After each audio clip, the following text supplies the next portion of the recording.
We are ready to kick this one off as we dive into all the best stuff.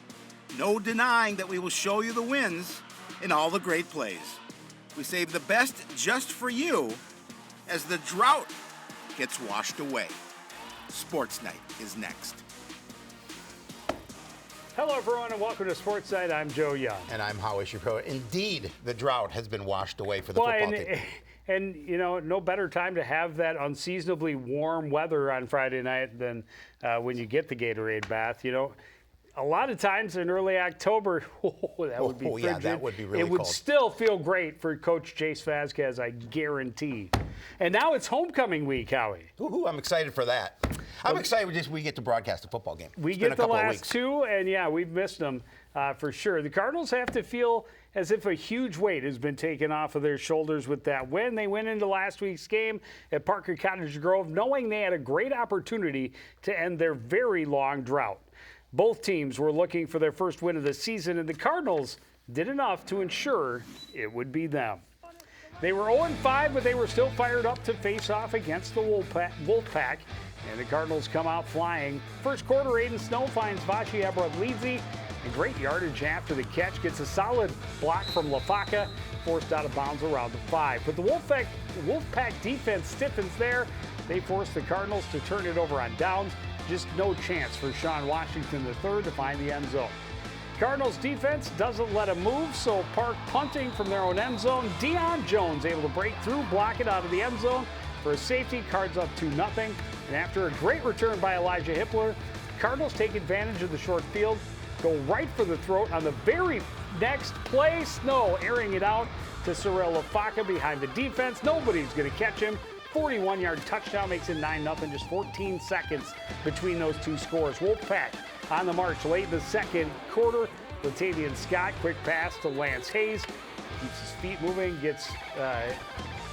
sets up goal-to-go situation. Park gets back to the line quick. Next play finds Pater. Aluko forces his way into the paint. Wolfpack making 9-7 game with just over a minute left in the half. Wolfpack in Cardinals territory in the third, but a huge stop on third down. Ryan James not fooled by the inside reverse. Park sends out field goal kicker for a 42-yard attempt, but it's just short. So it's still 9-7 Coon Rapids. Wolfpack threatening again late in the third. Trick play goes wrong. Ball ends up on the turf. Hudson Tannum is able to secure it for the Cardinals. That was inside the 5-yard line. Next drive for the Wolfpack ends the same way. They put it on the ground in the backfield. Cardinals able to get the recovery. This time Deion Jones, he had a monster game. Offense couldn't add a knockout punch, but the defense will secure the win on the road. Scott flush from the pocket on fourth down. Cody to go. Make sure he doesn't get the first down. Cardinals able to kill the clock from there. And Coach Jace Vasquez gets that long-awaited Gatorade bath. The win ends a 19-game losing streak over 3 seasons. Their last win was September 22nd of 2023 when they beat Champlin Park 41-34 in front of their home crowd. I'm so happy for the squad, the coaching staff, the guys for sure, you know, especially the ones that had been on the last couple of teams, and to get that win. And, you know, it's just the one win, but you got to get that one win to start a winning streak. They've got a couple of games coming up where they have some opportunities to see if they can close out this season on a positive note. You talked about the defense and how they closed it out, and you mentioned Deion Jones' name. I think Deion's had a really nice season. 100%. I look at the tackles each and every week, and he is right there at the top. It's a lot of fun. I'm so happy for these guys. Yeah, the block, the fumble recovery, the safety.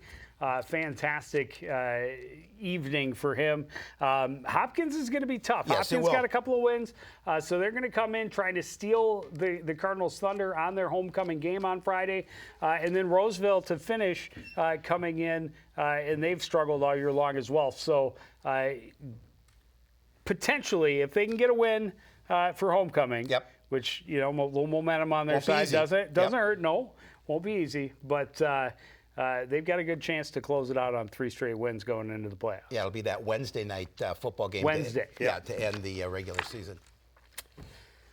Well, the tennis season is over after the Cardinals were unable to get past the first round of the section tournament.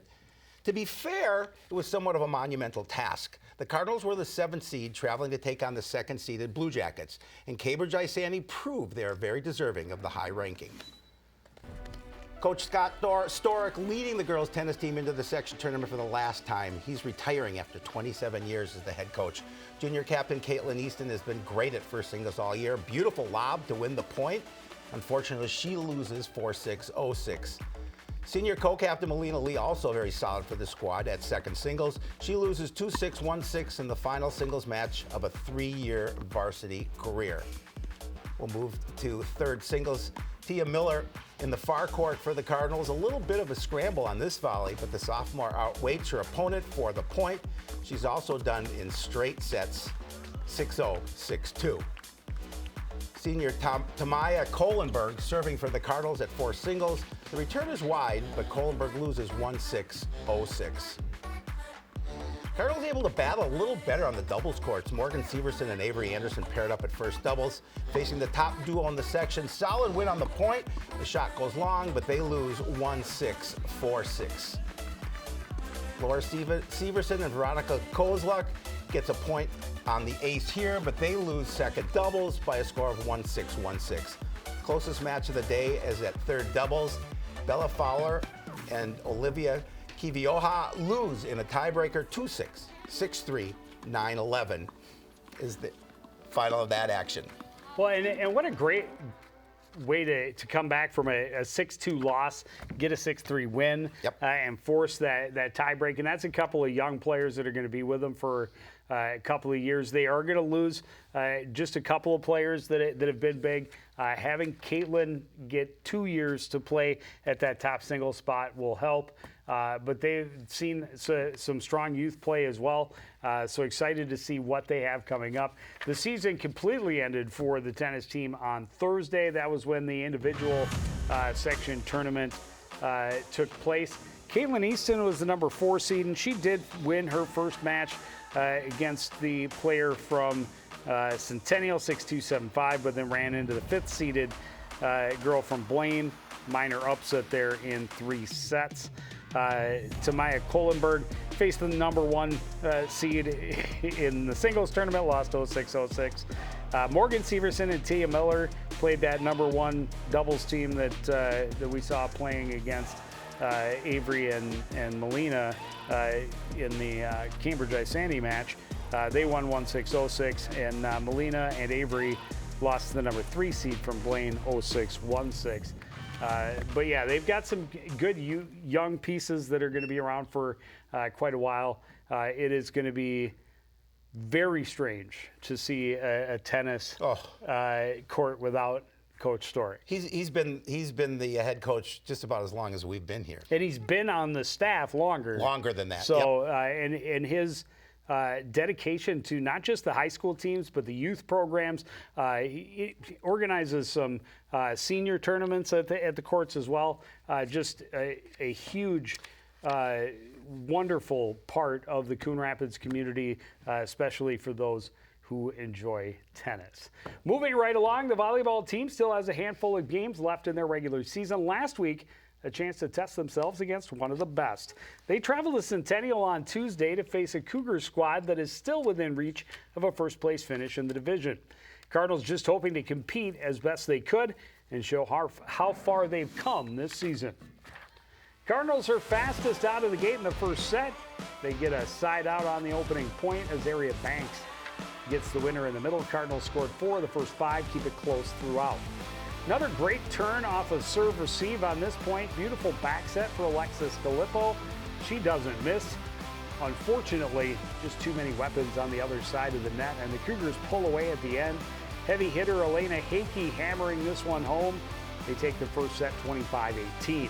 Cougars continue to cruise in the second. The Cardinals able to make some points interesting, stretching out some volleys, but most of them end like this. Big left-handed smack for Chase Manthe. Centennial wins 25-9 in set 2. Cardinals were down but not out, and they refuse to go quietly. Centennial with a good setup left side, but Leeser is denied. Banks and Gallipo combine for the stuff block. The Cardinals able to keep it close early, but Cougars eventually run away. Addison Kemper attacks on the left, leaves no question. Centennial completes the sweep for a 25-10 win. And they were pretty impressive. We were there for that one. We were. Well, the Cardinals continued their road trip on Thursday, heading over to Osseo for a battle of the birds. The Orioles beat the Cardinals twice at the Como Park tournament a couple of weeks ago, so the Cards were hoping to avoid another repeat and instead get some revenge. Orioles serving in the first set, a solid receive and turn for the Cardinals. They set up their big gun, and Kira Radke blasts it off the block for the point. Well, unfortunately, Osseo was just too much in the opening set. This isn't the prettiest turn, but it's effective. Bree Swanson able to get it off the block and into the corner. Orioles take the first, 25-14. We are going to move to the second. The Cardinals on the serve again. Cleaner passing for the Orioles this time, but Azaria Banks is ready. She stuffs this one back to the floor. This one has to go to extra points, but Osseo still has set point at 25-24. Cardinals don't have an attack, and then Elizabeth Grant catches them off guard. You're going to see here with a quick tip over the net. 26-24 win gives Osseo a 2-0 advantage. The Cardinals fighting for their lives in the third and controlling what they can control. Nice setup here for Taryn Cook on the left side. She gets the winner, and the Cardinals are all smiles. They completely control the third set and refuse to be swept. Great effort at this point. Radke's attack is blocked, but out of bounds, and the Cardinals take the third, 25-12. But unfortunately, the celebration was short-lived because the Blackbirds bounced right back in the fourth. Osseo making sure they finished strong. They set up Peyton Andre. This time, they ensured their victory with a 25-18 win in the fourth, sorry. I wrote the third. Yeah, I should have said that. I knew it was the fourth. Again. Yeah, you were wrong again. It's okay. But it's great for the Cardinals to make all of them close, but especially to get a win. Yep. Avoid the sweep. It's baby steps for this program. We've talked about it.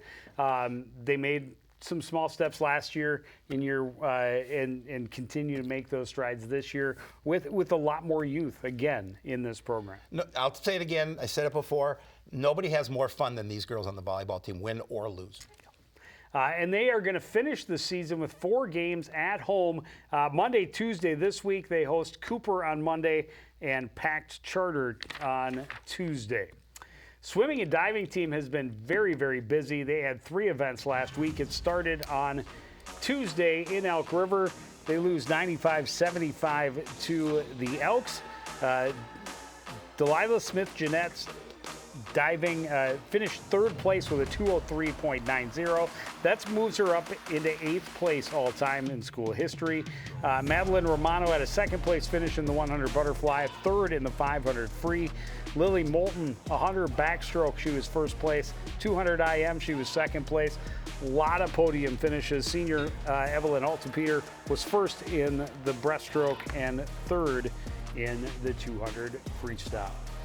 Cardinals were back at Northdale on Thursday, hosting Cambridge Isani for their final home duel of the season. Cardinals were celebrating their seniors and parents at the event. They only have 4 seniors on the roster, but with a team this small, that'll still have a big impact. And all of the Cardinals were determined to send them off on a good note.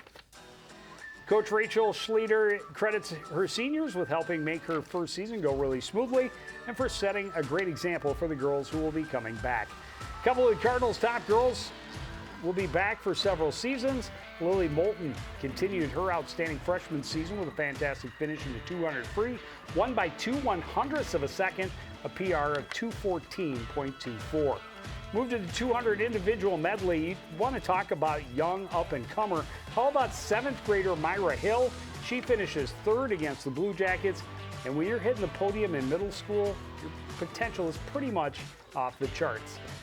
Smith Jeanette with another phenomenal performance. She doesn't quite reach the score from Tuesday, but she's 1st place against Cambridge with a 200.05. 200 freestyle relay, the win was already out of reach, but the Cardinals continue pushing for faster times. They open with Moulton and Hill, the youngsters. You can see they've got a nice lead at the midway point. They finish with 2 of their 4 seniors, Evelyn Altepeter and finally Caitlin Davis. And they get to the wall with a sub-2-minute time of 1:58.12. Cardinals, though, lose 92-85. 73. Love seeing some of those younger athletes get an opportunity to swim varsities. Talking about a middle school, getting an opportunity to finish third and getting onto the podium there. That's great to see. Love it. There was a young lady not too long ago that we started talking about her when she was in middle school, and by the time she was done, her name is on every record in the school book. They were not done for the week yet, though. On Saturday, they saw Cambridge again, but this time at the Blue Jackets tournament. They went up north for that event. They finished 5th place overall. We did not get full results, but Coach Schlueter able to give me a breakdown. She gave me these great notes that I meant to highlight. And I brought them out here, and I didn't highlight them, so I'm not sure exactly what I should be saying. Other than what you can see, again, Moulton, another couple of great finishes. 3rd place in the 500, 5th place in the 200. Romano, 6th place in the butterfly. Davis, 8th place in the breaststroke.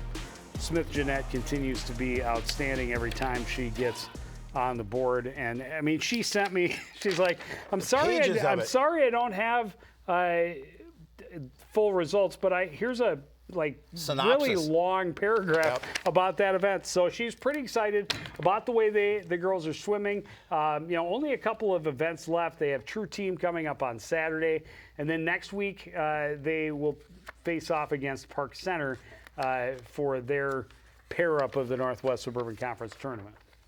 But then it's time for section tournament. It's coming. We talk about it every year. Seasons go by so quickly. Just a couple of games left in the regular season for the football team.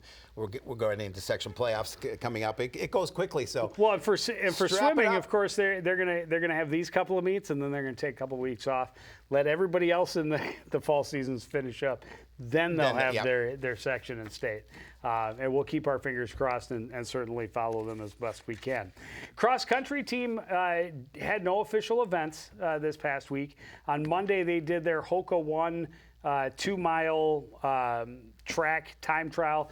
A lot of fun. Coach Green on his blog raved about the times that they saw and how much everyone enjoyed that event. And then on Sunday, a bunch of the cross-country kids were up really early and down in our neck of the woods, down by Lake Harriet. Oh, nice. In mile 7. For the Twin Cities Marathon to volunteer at a water stop. So love it. Good for them. Big meet this week. Northwest Suburban Conference Championships at Elk River Country Club on Wednesday this week. Then they've got about a week and a half before section meet. That's on Thursday the 23rd, and that will be at Anoka. Howie, last week we talked about, we've talked all season really about the excitement surrounding both of the soccer teams, really. We talked about last week going, one final test for the boys soccer team against one of the best teams on the road, going on the road to face one of the best teams in the Northwest Suburban Conference and really see, before they head into the playoffs, just what kind of team they are. And let me tell you, they passed that test flying colors because they beat the Cougars 2-1.